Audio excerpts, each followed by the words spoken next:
Toca Livros apresenta.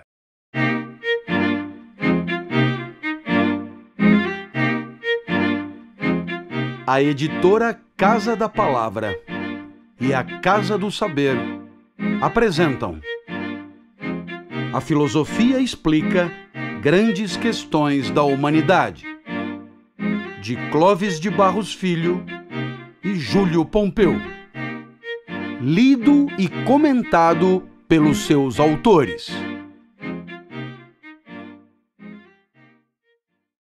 Capítulo 1: Ética e Vida Boa. Bem-vindos ao nosso primeiro encontro.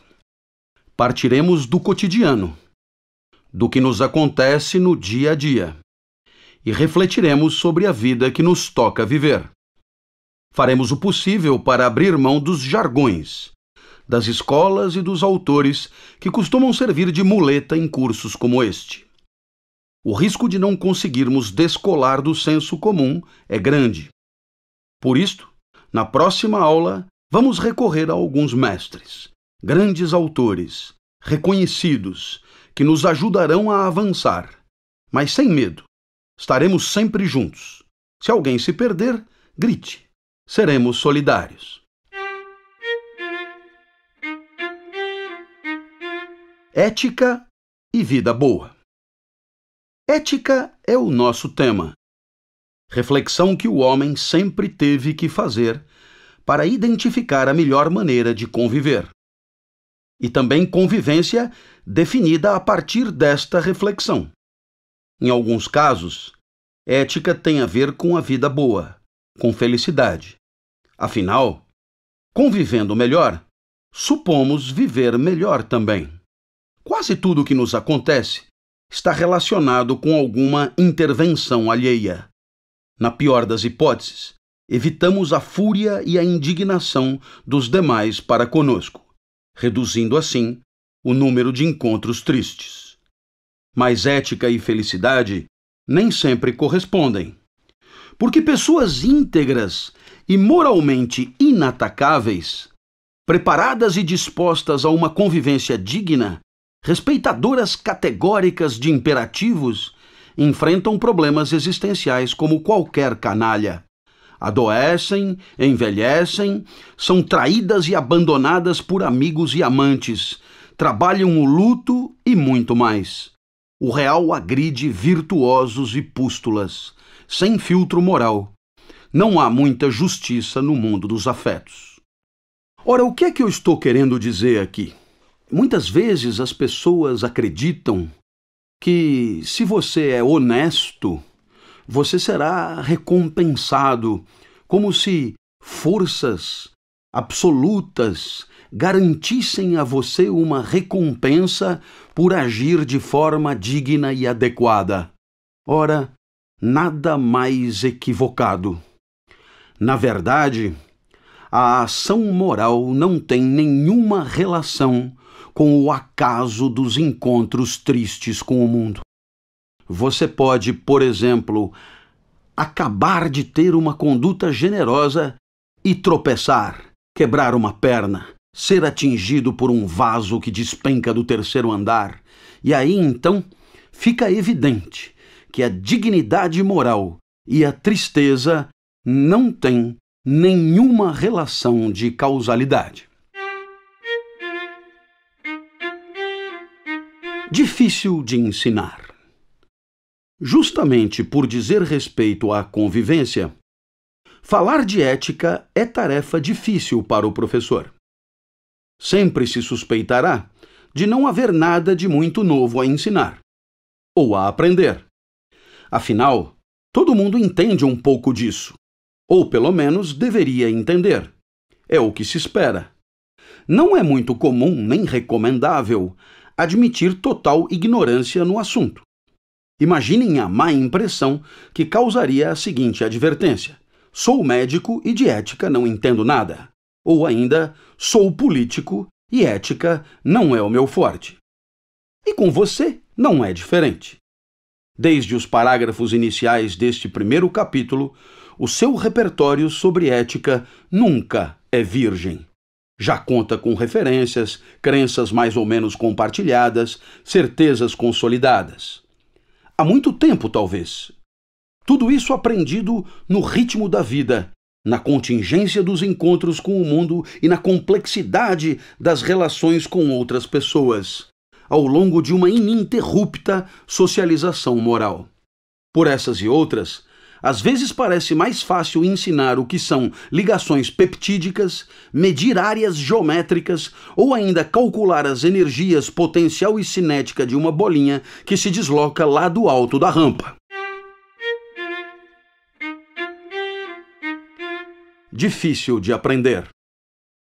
Ética tem a ver com convivência. Eis o seu objeto. Isso já sabemos. Mas implica também esforço intelectual. É pensamento sobre a vida.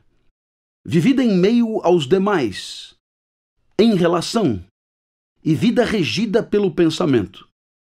Por isso, todo esse pensamento acaba se organizando em saberes, conhecimento acumulado ao longo da história, fruto de uma dedicação coletiva, estimulada por uma preocupação que nos acompanha desde sempre: a identificação da melhor maneira de viver e conviver. Saberes que não nascemos sabendo, que precisamos aprender com os outros e que, curiosamente, estão ausentes em nossa educação formal. Com efeito, na escola, a reflexão sobre a convivência mais adequada ocupa posição marginal ou nula. É um paradoxo. Em meio a um cipoal de discursos pedagógicos que preconizam emancipação, ainda hoje não escolhemos muito das coisas que aprendemos. Quase tudo é obrigatório. As eventuais disciplinas optativas são tardias. Os currículos se impõem sem clemência. Aparecem no caminho dos estudantes como acidentes geográficos no percurso do aventureiro. Enfrentamento compulsório. Assim, docentes e discentes já sabem que é em tal série que se estuda logaritmo, e só na série seguinte matrizes, obviamente. Como também é óbvio que história geral são as da Europa e dos Estados Unidos. Mais recentemente um pouco de América Latina, mas nunca a do Zaire. Os livros de referência e as apostilas enquadram o conhecimento propondo sequências de conteúdo cada vez mais indiscutíveis, adestrando o aluno para performances convincentes em face das instâncias oficiais de legitimação, como os exames de toda a ordem. Obviedades de conteúdo raramente chamam atenção. Naturalizam-se. Nada mais conveniente para os que decidem, para os detentores do poder curricular. Definidores do que é indiscutivelmente importante. Que esqueçamos deles, que não denunciemos o viés arbitrário e interessado de suas decisões, que nunca percebamos que tudo na educação poderia ser muito diferente do que é, que não atinemos nunca para sua índole ideológica, porque toda dominação só é de fato eficaz quando desobriga o dominante a dar explicações a respeito de suas decisões. Quando estas são tomadas como óbvias, ter de argumentar é indicativo de fraqueza. Coisas que convêm. Muito do que aprendemos na escola é sobre o mundo, sobre o lugar onde estamos, sobre o terreno de jogo, sobre as condições materiais da vida. Assim, o movimento dos astros, os climas, o relevo, a vegetação, os outros animais, o nosso próprio corpo, suas células, seus órgãos, seus sistemas de órgãos, etc. E tudo isso poderá nos interessar ou não. Mas raramente seremos estimulados a relacionar assuntos tão diversos com nossas trajetórias específicas. Até você, que adora física e química, quem se encantou ao descobrir a biologia como ciência da vida, deve admitir a existência de saberes mais relacionados à sua própria vida, fundamentais para continuar vivendo, porque uma coisa é a digestão celular e seus complexos de Golgi, outra é dar-se conta de que rabada ou mocotó, no meu caso qualquer coisa com alho, não caem bem em refeições noturnas. Alguns destes saberes ajudam qualquer um, seja você quem for. Como, por exemplo, evitar um mergulho de cabeça numa piscina vazia, tentar voar sem nenhum recurso flutuador, ou não confundir soro com vaselina na hora que precisamos mais dos nutrientes do primeiro do que de lubrificação das nossas vias sanguíneas. Outras coisas que aprendemos têm a ver com nossas particularidades. Recentemente aprendi, por acaso, uma prática dietética que revolucionou minha rotina. Convidado para jantar por alunos, amigos, médicos em Belo Horizonte, optei por um risoto de camarão com quiabo. Nunca fui um grande admirador de suas babas, mas a iguaria se revelou magnífica e altamente eficaz para o trânsito. Passei a noite dormitando no vaso, dose excessiva, por certo. Mas desde então, revelou-se terapêutico. Ingerido com moderação todas as noites, tornou minhas manhãs menos presas, mais respeitadoras dos fluxos existenciais, articuladas com a impermanência do mundo da vida. E se o preço desta previsibilidade evacuativa parecer alto demais, afinal, quiabo toda noite, sempre se poderá optar por uma vida menos previsível, uma surpresa a cada manhã, como já sugeriam há muito os inesquecíveis secos e molhados. Todos esses saberes permitem identificar coisas que não nos convêm e discriminá-las das que nos convêm. São os primeiros passos para aprender a viver.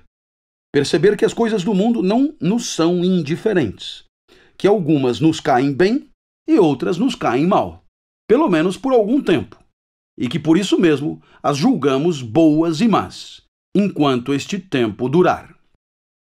Perceba que as coisas serão boas para nós exatamente na medida da sua utilidade, na medida dos efeitos que produzem sobre nós. E aí você aprende que o valor de qualquer coisa do mundo para você depende do efeito afetivo que produz em você. O mundo é bom quando ele alegra. Primeiro a alegria, depois o valor do mundo. Assim o café, se tiver quente para você, se tiver apetecível para você, então o café é bom para você. Assim também a leitura de um livro, se te alegrar, se for entretido, se te produzir boas sensações, então o livro é bom. Primeiro a sensação, primeiro o prazer ou a dor, e depois o valor, bom ou ruim, daquele café ou daquele livro. Fazer tabela. Alguns de nossos leitores mais otimistas poderiam concluir que ficou fácil viver. Afinal, bastaria ir encontrando as diferentes coisas, relacionar-se, deixar-se afetar por elas e classificá-las como convenientes ou inconvenientes. Aos poucos, disporíamos de uma longa lista em 2 colunas. O mundo em tabela. As coisas que nos fizeram bem, obviamente, à esquerda, e o mundo do mal, sempre à direita. Uma vez enquadrada uma amostra significativa de mundo, teríamos plenas condições de reduzir o risco de encontros lesivos. Para isto, bastaria evitar as coisas ruins e forçar a barra para encontrar as boas. Pensando assim, quanto mais minuciosa for essa categorização do mundo, menor a chance de uma surpresa negativa. As colunas se subdividiriam. Assim podemos preferir, dentre os filmes dirigidos por Woody Allen, aqueles em que ele atua como ator, como também ovos, mas fritos, caipiras e com gema mole, e as entrevistas daquele vitorioso técnico de futebol, mas em dias de particular mau humor. Lembro-me de conhecida apresentadora de televisão, em programa matinal infantil, relatar como dica pessoal infalível para a vida que colocava numa bolha, referindo-se à sua casa, todas as coisas com as quais tinha tido experiências felizes e que, portanto, julgava boas. Quanto às outras, pagava para que seus serviçais as encontrassem e se virassem com elas. Pois é. Mas convenhamos, não há grande novidade nisso tudo. Todos nós, ao viver, vamos percebendo o que nos é mais e menos penoso. E elaboramos, com maior ou menor minúcia, algum tipo de lista em 2 colunas. É o que está ao nosso alcance para decidir. Uma trajetória de experiências é sintetizada num instante de deliberação. E gostaríamos que desse certo. Que fosse suficiente classificar o mundo que já encontramos em direita e esquerda para acertar sempre, eliminar o desconforto e perenizar o prazer. Como seria bom se a tal da bolha funcionasse, que tudo que nos alegra estivesse do lado de dentro, à nossa disposição, e tudo que nos entristece do lado de fora, longe de nós. Mas não parece ser tão fácil.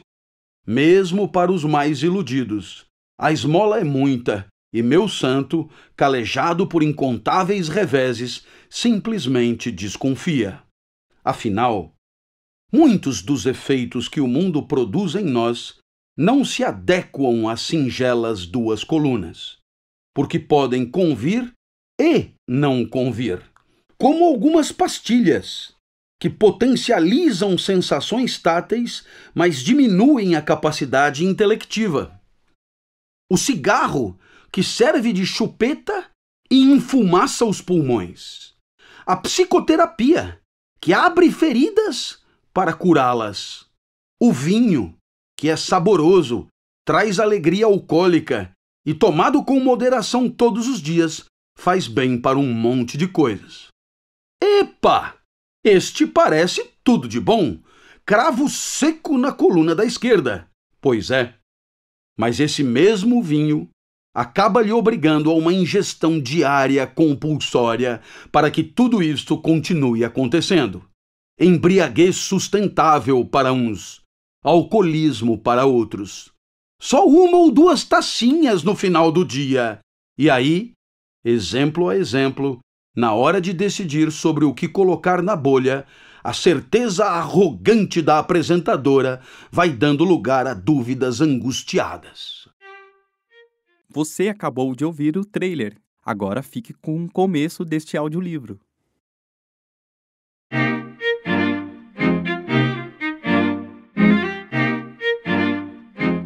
A editora Casa da Palavra e a Casa do Saber apresentam A Filosofia Explica Grandes Questões da Humanidade, de Clóvis de Barros Filho e Júlio Pompeu, lido e comentado pelos seus autores.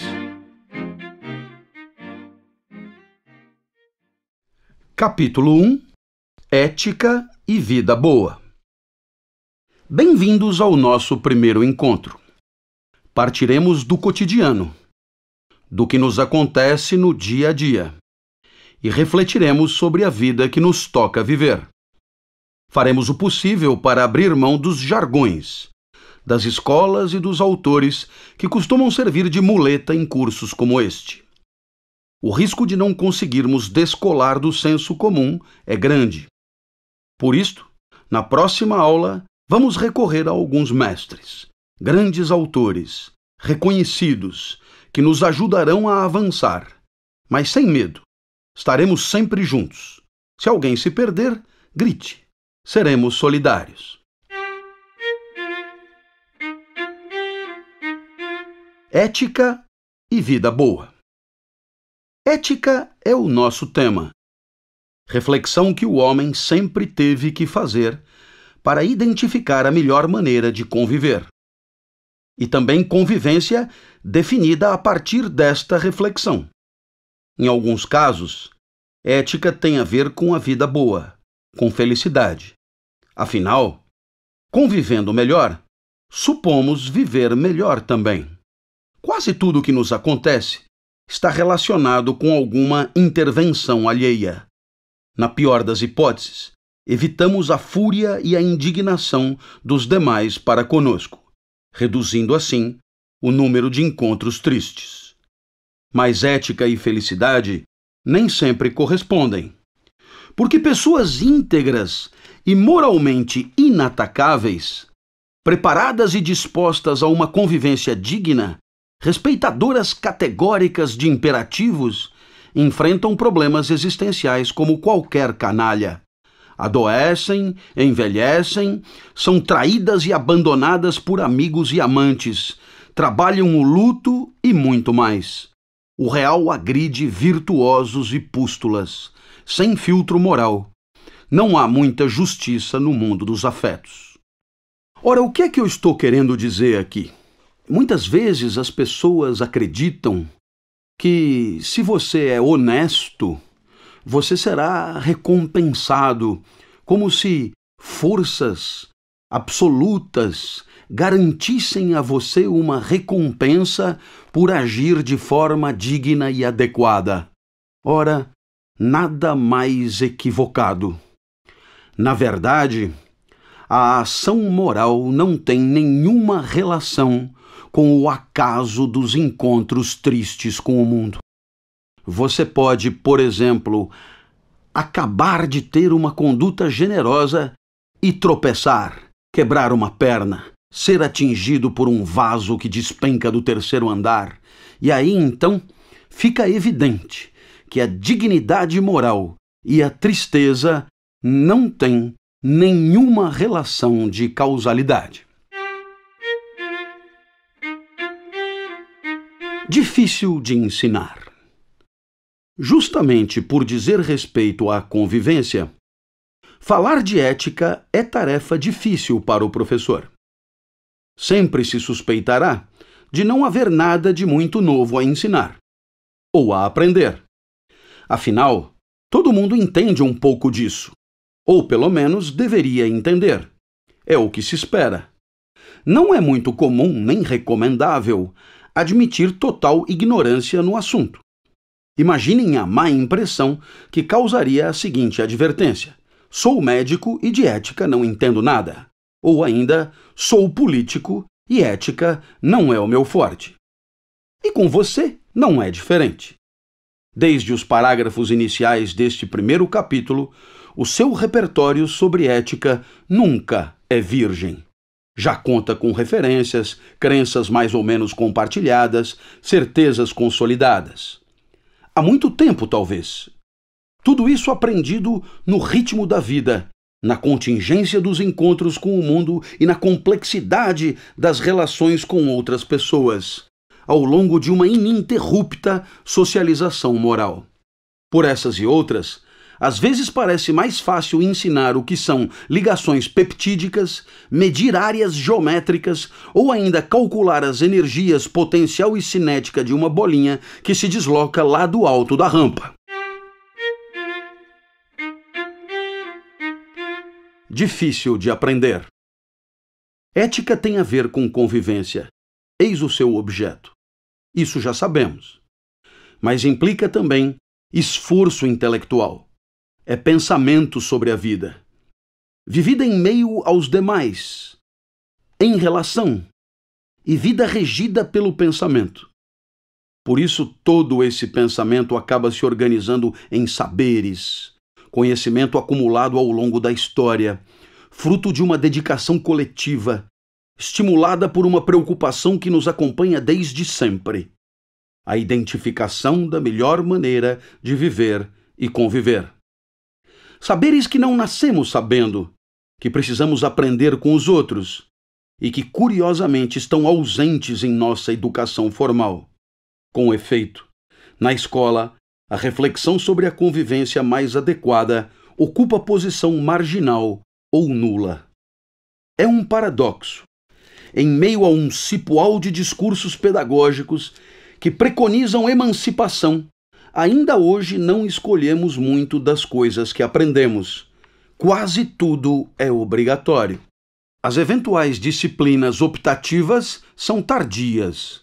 Os currículos se impõem sem clemência. Aparecem no caminho dos estudantes como acidentes geográficos no percurso do aventureiro. Enfrentamento compulsório. Assim, docentes e discentes já sabem que é em tal série que se estuda logaritmo, e só na série seguinte matrizes, obviamente. Como também é óbvio que história geral são as da Europa e dos Estados Unidos. Mais recentemente um pouco de América Latina, mas nunca a do Zaire, Os livros de referência e as apostilas enquadram o conhecimento propondo sequências de conteúdo cada vez mais indiscutíveis, adestrando o aluno para performances convincentes em face das instâncias oficiais de legitimação, como os exames de toda ordem. Obviedades de conteúdo raramente chamam atenção, naturalizam-se. Nada mais conveniente para os que decidem, para os detentores do poder curricular. Definidores do que é indiscutivelmente importante. Que esqueçamos deles, que não denunciemos o viés arbitrário e interessado de suas decisões, que nunca percebamos que tudo na educação poderia ser muito diferente do que é, que não atinemos nunca para sua índole ideológica, porque toda dominação só é de fato eficaz quando desobriga o dominante a dar explicações a respeito de suas decisões. Quando estas são tomadas como óbvias, ter de argumentar é indicativo de fraqueza. Coisas que convêm. Muito do que aprendemos na escola é sobre o mundo, sobre o lugar onde estamos, sobre o terreno de jogo, sobre as condições materiais da vida. Assim, o movimento dos astros, os climas, o relevo, a vegetação, os outros animais, o nosso próprio corpo, suas células, seus órgãos, seus sistemas de órgãos, etc. E tudo isso poderá nos interessar ou não. Mas raramente seremos estimulados a relacionar assuntos tão diversos com nossas trajetórias específicas. Até você, que adora física e química, quem se encantou ao descobrir a biologia como ciência da vida, deve admitir a existência de saberes mais relacionados à sua própria vida, fundamentais para continuar vivendo, porque uma coisa é a digestão celular e seus complexos de Golgi, outra é dar-se conta de que rabada ou mocotó, no meu caso qualquer coisa com alho, não caem bem em refeições noturnas. Alguns destes saberes ajudam qualquer um, seja você quem for, como, por exemplo, evitar um mergulho de cabeça numa piscina vazia, tentar voar sem nenhum recurso flutuador, ou não confundir soro com vaselina na hora que precisamos mais dos nutrientes do primeiro do que de lubrificação das nossas vias sanguíneas. Outras coisas que aprendemos têm a ver com nossas particularidades. Recentemente aprendi, por acaso, uma prática dietética que revolucionou minha rotina. Convidado para jantar por alunos, amigos, médicos em Belo Horizonte, optei por um risoto de camarão com quiabo. Nunca fui um grande admirador de suas babas, mas a iguaria se revelou magnífica e altamente eficaz para o trânsito. Passei a noite dormitando no vaso, dose excessiva, por certo. Mas desde então, revelou-se terapêutico. Ingerido com moderação todas as noites, tornou minhas manhãs menos presas, mais respeitadoras dos fluxos existenciais, articuladas com a impermanência do mundo da vida. E se o preço desta previsibilidade evacuativa parecer alto demais, afinal, quiabo toda noite, sempre se poderá optar por uma vida menos previsível, uma surpresa a cada manhã, como já sugeriam há muito os inesquecíveis secos e molhados. Todos esses saberes permitem identificar coisas que não nos convêm e discriminá-las das que nos convêm. São os primeiros passos para aprender a viver.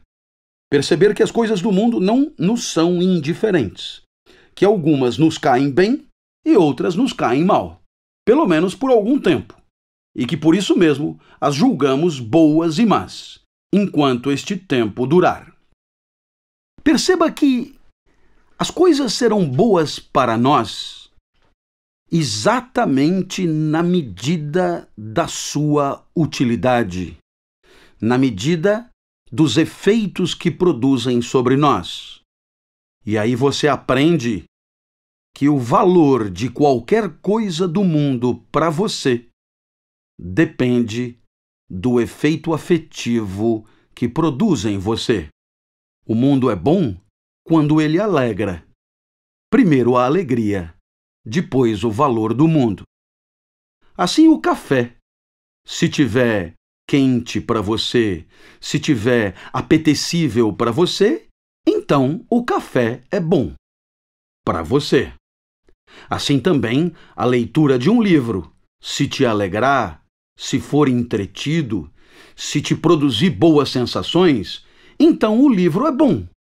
Primeiro a sensação, primeiro o prazer ou a dor, e depois o valor, bom ou ruim, daquele café ou daquele livro. Fazer tabela. Alguns de nossos leitores mais otimistas poderiam concluir que ficou fácil viver. Afinal, bastaria ir encontrando as diferentes coisas, relacionar-se, deixar-se afetar por elas e classificá-las como convenientes ou inconvenientes.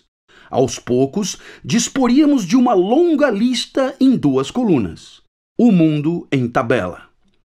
As coisas que nos fizeram bem, obviamente, à esquerda, e o mundo do mal, sempre à direita. Uma vez enquadrada uma amostra significativa de mundo, teríamos plenas condições de reduzir o risco de encontros lesivos. Para isto, bastaria evitar as coisas ruins e forçar a barra para encontrar as boas. Pensando assim, quanto mais minuciosa for essa categorização do mundo, menor a chance de uma surpresa negativa. As colunas se subdividiriam. Assim podemos preferir, dentre os filmes dirigidos por Woody Allen, aqueles em que ele atua como ator, como também ovos, mas fritos, caipiras e com gema mole, e as entrevistas daquele vitorioso técnico de futebol, mas em dias de particular mau humor. Lembro-me de conhecida apresentadora de televisão, em programa matinal infantil, relatar como dica pessoal infalível para a vida que colocava numa bolha, referindo-se à sua casa, todas as coisas com as quais tinha tido experiências felizes e que, portanto, julgava boas. Quanto às outras, pagava para que seus serviçais as encontrassem e se virassem com elas. Pois é. Mas convenhamos, não há grande novidade nisso tudo. Todos nós, ao viver, vamos percebendo o que nos é mais e menos penoso. E elaboramos, com maior ou menor minúcia, algum tipo de lista em 2 colunas. É o que está ao nosso alcance para decidir. Uma trajetória de experiências é sintetizada num instante de deliberação. E gostaríamos que desse certo. Que fosse suficiente classificar o mundo que já encontramos em direita e esquerda para acertar sempre. Eliminar o desconforto e perenizar o prazer. Como seria bom se a tal da bolha funcionasse, que tudo que nos alegra estivesse do lado de dentro, à nossa disposição, e tudo que nos entristece do lado de fora, longe de nós. Mas não parece ser tão fácil. Mesmo para os mais iludidos, a esmola é muita, e meu santo, calejado por incontáveis reveses, simplesmente desconfia. Afinal, muitos dos efeitos que o mundo produz em nós não se adequam às singelas 2 colunas, porque podem convir e não convir, como algumas pastilhas, que potencializam sensações táteis, mas diminuem a capacidade intelectiva. O cigarro, que serve de chupeta e enfumaça os pulmões. A psicoterapia, que abre feridas para curá-las.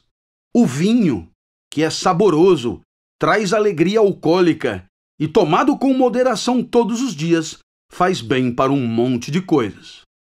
Epa! Este parece tudo de bom. Cravo seco na coluna da esquerda. Pois é. Mas esse mesmo vinho acaba lhe obrigando a uma ingestão diária compulsória para que tudo isto continue acontecendo. Embriaguez sustentável para uns, alcoolismo para outros. Só 1 ou 2 tacinhas no final do dia. E aí, exemplo a exemplo, na hora de decidir sobre o que colocar na bolha, a certeza arrogante da apresentadora vai dando lugar a dúvidas angustiadas. Vidas escolhidas. Nas relações que mantemos com outras pessoas, este quadro de incerteza piora. Quando interagimos, somos afetados pela ação do outro. ou pela interpretação que dela fazemos. E ao agir, afetamos esse mesmo outro. Nossa ação produz efeitos que participarão da sua vida. E como esse outro nos importa, por princípio moral, por amor, por compaixão ou qualquer outro motivo, concluímos que nossa conduta que vai afetá-lo também importa. E muito. E o que é mais incrível, em muitos casos, a decisão sobre o que fazer está na nossa mão. Quando agimos e pisamos na bola, causamos tristeza. Sabemos que somos causa. Causa que explica o efeito. Causa adequada da tristeza do outro. E nos sentimos responsáveis. Neste momento, várias condutas passam pela nossa cabeça. Umas excluem outras. Só uma pode triunfar. Face a infinitas possibilidades. Por isso, para escolher a vida de carne e osso, temos que abdicar de muitas outras. Toda escolha pressupõe renúncia. Toda positividade existencial implica negação.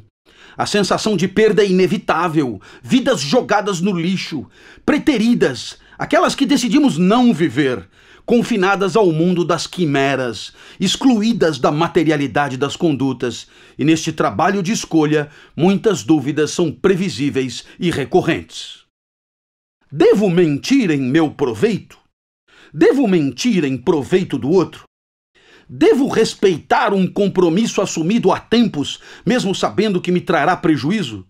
Se alguém suspeito se aproxima em local deserto, jogo o carro em cima dele, mesmo sem ter certeza de tratar-se de uma agressão?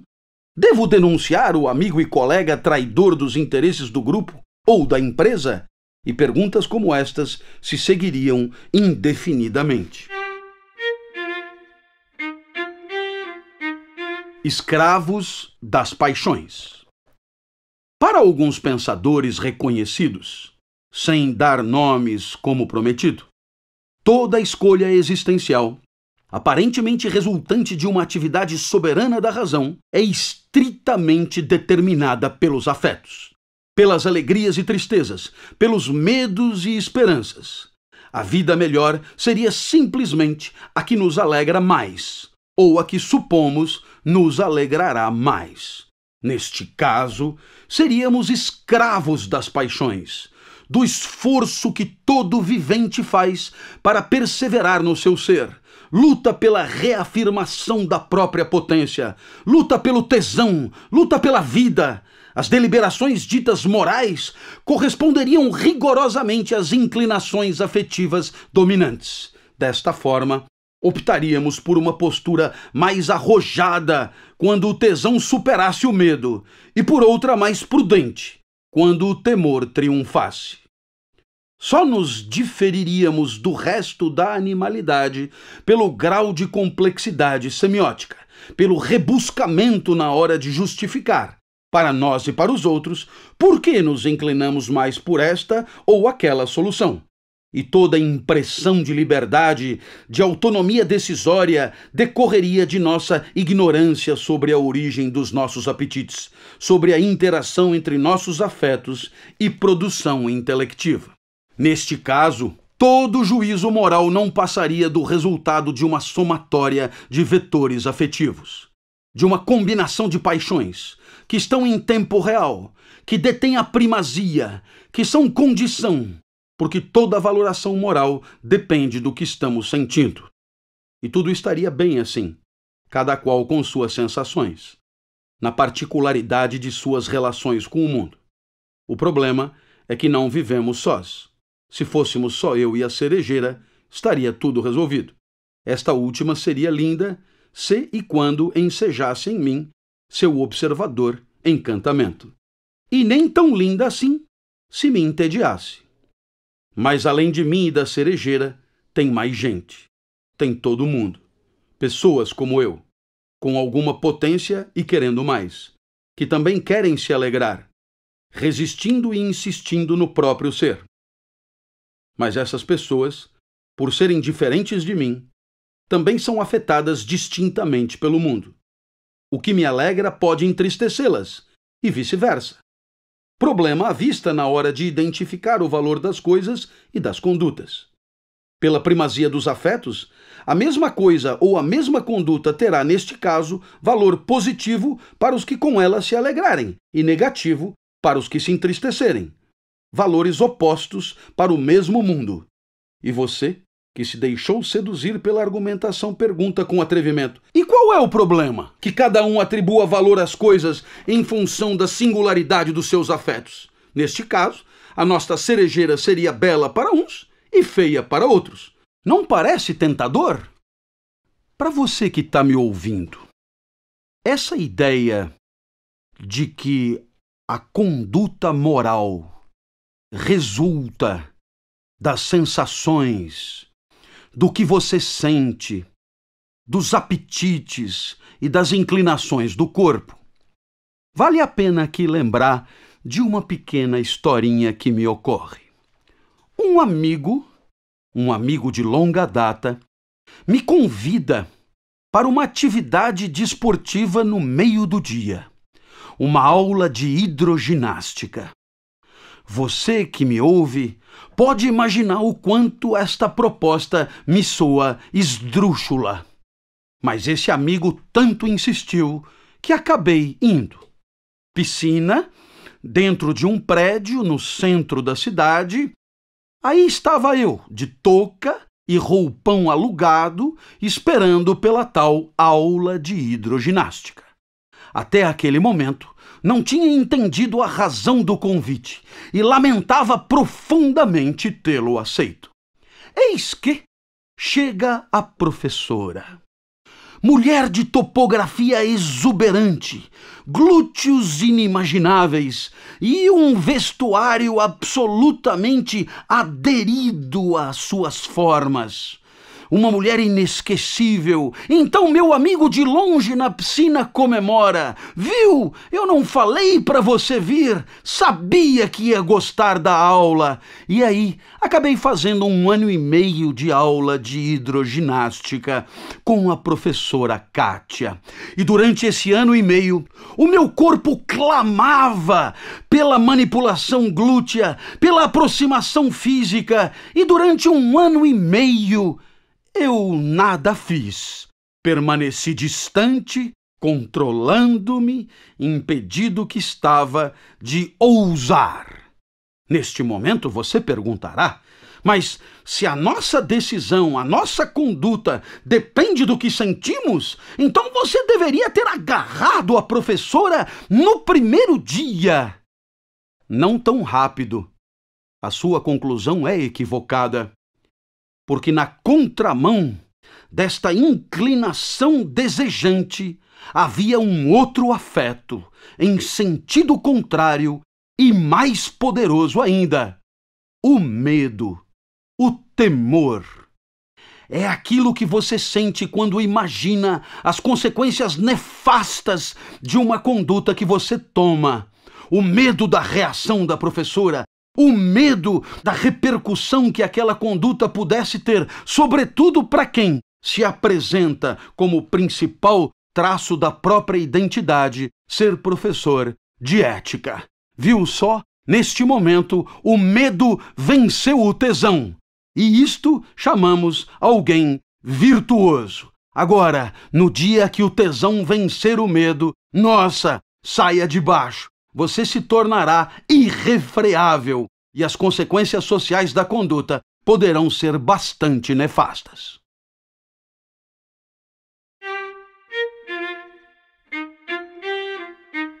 Valores convergentes. A má notícia é que nenhuma sociedade toleraria tanta diversidade, nem mesmo as ditas democráticas. Se o desentendimento sobre a beleza da cerejeira não compromete tanto a ordem social, o mesmo não acontece com um estupro, conjunção carnal sem a aquiescência de uma das partes. Conservemos a valoração da conduta atrelada aos afetos, positiva para o estuprador e seu gozo, negativa para o estuprado e seu horror. Morte, talvez. Neste caso, teríamos que aceitar um empate. Alegria que anula a tristeza. Agora suponho, você concorda menos. Fica claro que o valor moral deste tipo de conduta não pode ficar à mercê das variáveis afetivas dos agentes da relação. Por essas e outras, a vida em sociedade supõe alguma concordância sobre o valor das coisas e das ações humanas, pelo menos daquelas que podem comprometer gravemente os fluxos sociais. Assim, as instituições condicionam o pertencimento de seus membros ao conhecimento e à aceitação de alguns valores. São exibidos em cartazes, repetidos à exaustão e aos gritos em eventos motivacionais, constam de códigos de conduta e tudo mais. Mas sempre caberá a pergunta: por que esses valores e não outros? Por que não seus contrários? Assim, por exemplo, a desconfiança no lugar da confiança, a opacidade no lugar da transparência, o prazer no lugar da disciplina, o máximo benefício imediato no lugar da sustentabilidade do negócio, a superioridade étnica no lugar da equidade e assim por diante. Afinal, também aprendemos a desconfiar para viver, a reconstruir relatos que amenizem estragos, a minimizar o desconforto na microgestão da vida.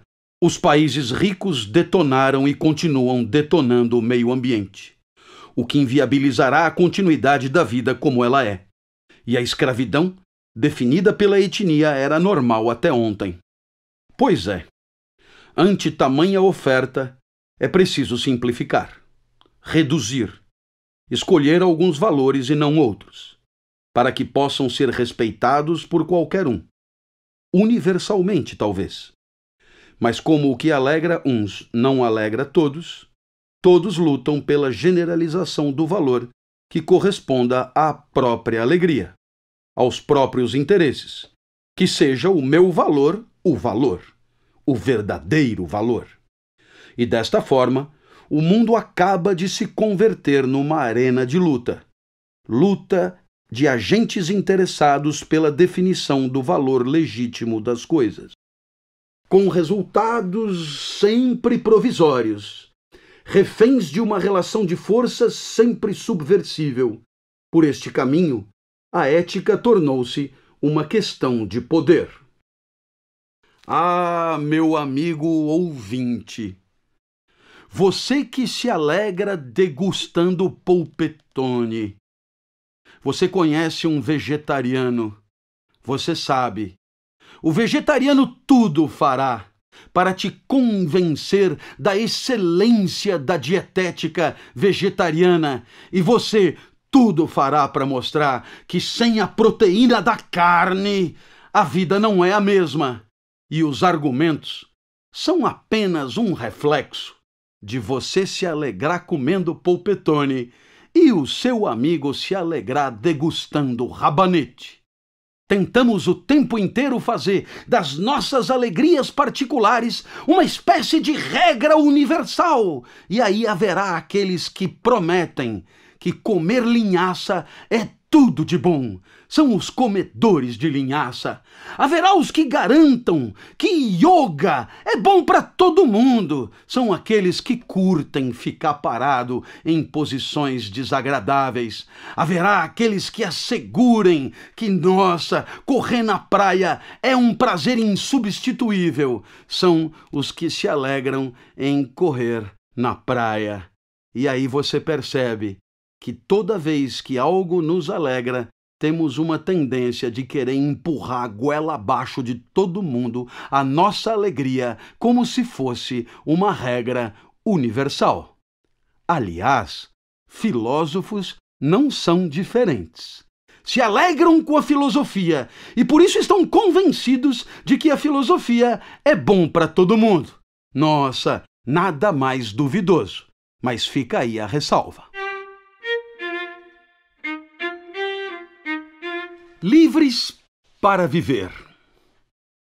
Para muitos outros pensadores, também clássicos, a escolha da vida não pode estar à mercê de nada disso.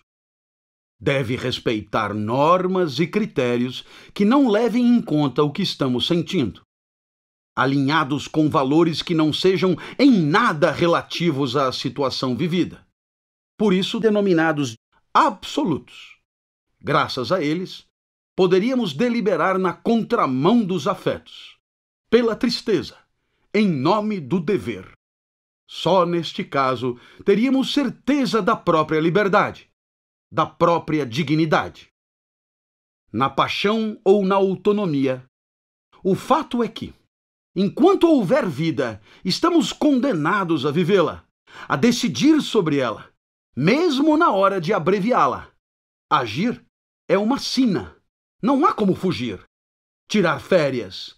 A opção de não agir transcende a existência, está fora da vida. Nossas ações se confundem com ela, na solidão e na interação com outros. E face a essa necessidade, que é toda nossa, refletimos para decidir. E nossa ação, muitas vezes, dependerá desta reflexão. Por isso, uma ação moral, identificada e decidida pela razão, tendo como referência algum tipo de norma. Mas quando usamos a razão para deliberar entre várias condutas que passam pela nossa cabeça, damos-nos conta rapidamente de que nem sempre a equação encaixa, que talvez não haja equação, que a fertilidade intelectiva e a riqueza de variáveis quase sempre jogam contra, imobilizam. Os efeitos contraditórios que as coisas do mundo impõem sobre nós, no caso das interações com outras pessoas, parecem potencializados. Bem, meu querido ouvinte e leitor, eu disse que só seríamos livres para estes pensadores clássicos de que estamos falando quando pudéssemos agir na contramão dos próprios desejos, na contramão dos próprios apetites, ou seja, seríamos livres quando decidimos fazer o que não queremos. Isso parece estranho para você, mas observe. Imagine que você deseje alguma coisa. Você sabe que esse desejo se impõe a você. Esse desejo é uma manifestação do seu corpo que você não controla. Esse desejo é um fenômeno que aparece em você. Não resulta de uma manifestação de vontade. Até mesmo porque muitas coisas que desejamos não conviria desejar. Muito bem. Você percebe que quando você age para satisfazer um desejo, você é escravo do seu desejo, escravo das células desejantes, escravo do corpo que te obriga a satisfazê-lo. Por isso, a liberdade pressupõe, mesmo no desejo, decidir contra. Saber que quero, mas agir de forma distinta. Negar a própria inclinação em nome de um valor maior. Portanto, você não é livre quando faz o que quer, porque quando faz o que quer, você é escravo do seu querer. Você é livre quando decide contra o que quer, porque quando isto acontece, você vence as inclinações do corpo. Esta, pelo menos, é a ideia apresentada pelos chamados filósofos idealistas. A liberdade é a vitória da inteligência e da razão sobre os apetites das entranhas. Você gostou? Então continuemos a leitura. Para você, que é mãe, e ensina seu filho a não mentir, talvez já tenha se perguntado: por que será que não mentir é o certo? Até porque, muito cá entre nós, mamãe, quantas e quantas vezes você mesma já mentiu. Mas ainda assim, ensina com convicção seus filhos a não mentir. Por que será? Por que não mentir? Por exemplo, a mentira é para muitos sempre condenável, inaceitável, porque corroeria a premissa importantíssima da vida e da convivência. Já para outros, nem sempre é assim. Será mentir um vício em qualquer situação? Proponho a reflexão e não consigo me impedir de escutar os gritos do meu pai, condenando categoricamente a mentira e ameaçando-me de severa punição. Para poder viver, supomos a existência de muitas coisas que naquele instante de deliberação não estão diante de nós. Coisas que não podemos verificar por nós mesmos. Quando alguém que se encontra sentado sente inopinada necessidade de urinar, levanta-se e procura um toalete. Este gesto só se justifica pela certeza de haver um toalete próximo de onde se está. Mesmo que não tenham ainda flagrado o vaso, a busca é pertinente, senão urinariam onde estão, em nome da inércia ou do menor esforço. Esta certeza sobre mundos não verificados concerne também a nossa convivência com os demais. Suas ações, seus discursos, na hora de agir, de escolher uma conduta entre outras, de jogar no lixo soluções de vida em nome daquela que nos parece melhor, servimos-nos de uma série de certezas sobre a conduta dos demais que prescindem de constatação. Confiança para alguns, fé para outros. Agora mesmo, no momento que transcrevo a gravação desta aula, suponho que a editora honrará seu compromisso em publicá-la. Suponho também algum leitor. Conversas em torno do texto. E nada disso posso verificar.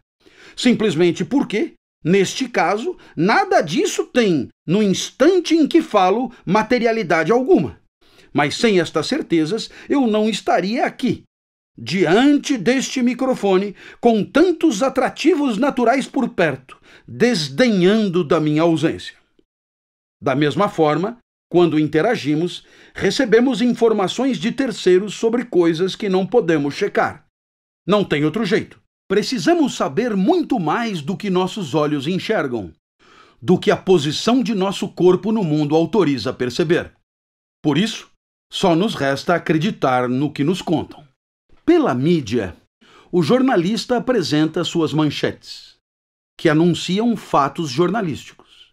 Sabemos que ele, seus patrões e anunciantes, têm muitos interesses nesse trabalho, que costumam apresentar as coisas do jeito que mais lhes convém. Até porque é preciso escolher na hora de fechar uma pauta. O mundo é grande demais para tão poucas páginas ou segundos de notícia. Mas na hora que você se abaixa de manhã para recolher o jornal que lhe foi entregue por assinatura e se dispõe a ler, é porque tem certeza de que tudo aquilo aconteceu mesmo. E quando você, conduzindo seu veículo, muda de trajeto por conta de uma informação de trânsito ouvida no rádio, é por estar seguro de que o caminho habitual estará congestionado, pelas razões anunciadas. Da mesma forma, quando alguém, agora longe da mídia, conversando com você num bar, se apresenta como professor de ética da universidade, como admirador de música sertaneja, como louco por fígado acebolado e grão de bico com salada de agrião, você dá continuidade ao diálogo, presumindo que tudo isso seja verdade. Porque se mentirmos sobre nós mesmos, impedimos nossos interlocutores de conhecer nossas práticas, hábitos, apetites, em suma, para falar simples, de saber quem somos. O que impediria nossa identificação e qualquer confiança na veracidade de nossas afirmações. O efeito benéfico de qualquer afirmação mentirosa é sempre de curto alcance, pouco sustentável, porque uma vez associada à prática ao autor, suas declarações tornam-se doravante suspeitas. Este não é de confiança, dizemos.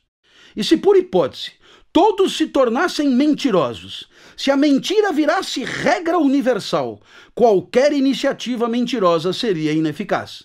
Ninguém daria crédito a um mentiroso sabendo tratar-se de um, o que tornaria a convivência impossível. Por tudo isso, só podemos concluir então que mentir não é adequado, não ajuda a viver e conviver bem. Bem, meu querido ouvinte, imagine que você esteja precisando de uma graninha. Aí você vem até mim, professor da universidade pública e, portanto, sabidamente abastado. Você vem até mim e me pede um dinheiro emprestado. Eu então te pergunto, você vai me devolver? Você não tem a menor intenção de me devolver. Mas como sabe que se não mentir eu não vou emprestar, você mente. E aí você me assegura a devolução. Neste momento, eu empresto o dinheiro solicitado. Ora, será que você não percebe? Você só conseguiu o empréstimo porque eu acreditei que você estivesse dizendo a verdade. Você só conseguiu o empréstimo porque a verdade é sempre presumida. Agora, se todos nós mentíssemos sempre, se a presunção fosse sempre de mentira, na hora que eu perguntasse, você vai me devolver, e você dissesse, vou, eu saberia tratar-se de uma mentira, e aí então não emprestaria. Você entendeu então o que eu quis dizer? A mentira só é eficaz, a mentira só proporciona ao mentiroso os efeitos que ele quer, porque todos presumimos a verdade. A mentira jamais pode ser regra, porque senão ela se destrói a si mesma. Por isso é claro que não devemos mentir. Em momento algum. Em hipótese alguma. Será?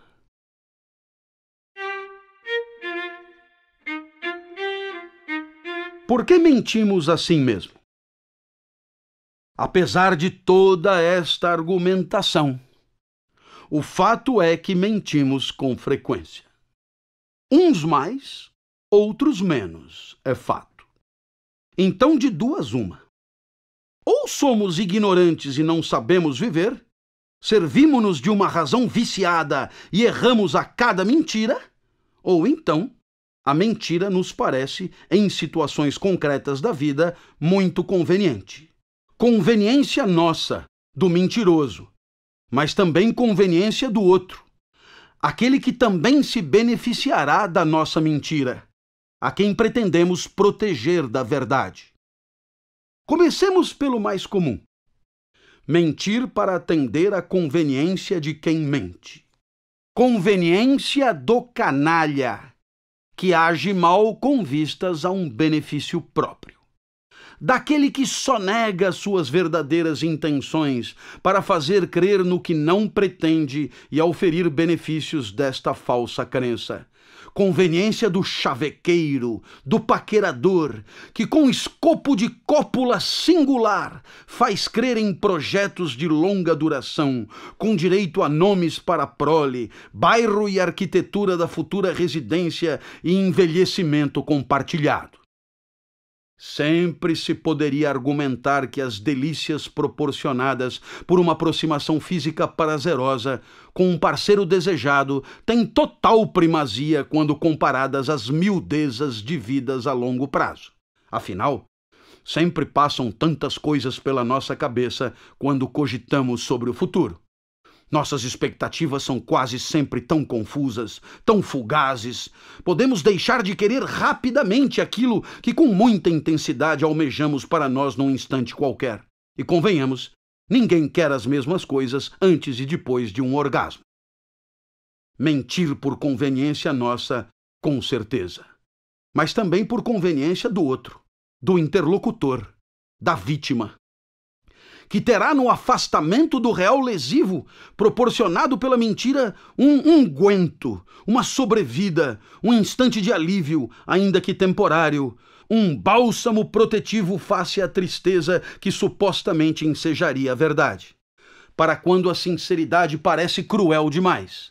Será que um doente em estado terminal precisa mesmo de relatos verídicos?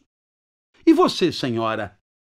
Na hora de dar um fora em seu parceiro, no momento de se justificar, precisa mesmo revelar que encontrou outro com melhores condições de proporcionar prazer? Com apetrechos e dotes que não consegue tirar da cabeça? Precisa falar daquela linguetada em diagonal acompanhada do atrito com a ponta do nariz que fez badalar os sinos da Catedral de Notre-Dame, mesmo longe de Paris? No número de investidas por encontro, sobretudo para um marido de mais de uma década de pegada frouxa, esporádica e inconsistente, que nunca fez tocar nem a campainha de casa. Será tão necessário assim passar em revista os talentos e competências profissionais do pretendente, do sucesso econômico, vencimentos diários superiores ao minguado salário docente, da farta cabeleira face às fracassadas tentativas de implante? Você imagina as causas do novo amor, ou pelo menos os atributos determinantes da troca, mas na hora de justificar ao incrédulo cônjuge sua decisão, você mente. Diz que o problema é com você, que não se sente à altura, que o outro é legal em demasia, que se pudesse escolher alguém para passar a vida eterna, não hesitaria em procurá-lo novamente. Mentiras, por compaixão. Porque a verdade pode agredir muito, e muitos de nós não suportamos dar causa à tristeza do outro, seja o outro quem for. Resumindo, parece óbvio que a mentira não convém, e ao mesmo tempo, parece inevitável mentir. Não é mesmo fácil aprender a viver. É muito diferente de aprender geografia ou eletricidade, porque no caso destas e de outras ciências, mesmo que suas leis possam ser a qualquer momento falseadas por alguma experiência superveniente, enquanto são leis, contam com grande adesão. Já sobre a melhor forma de ação na convivência, as discordâncias são onipresentes. Toca Livros. Baixe o aplicativo e termine essa história conosco.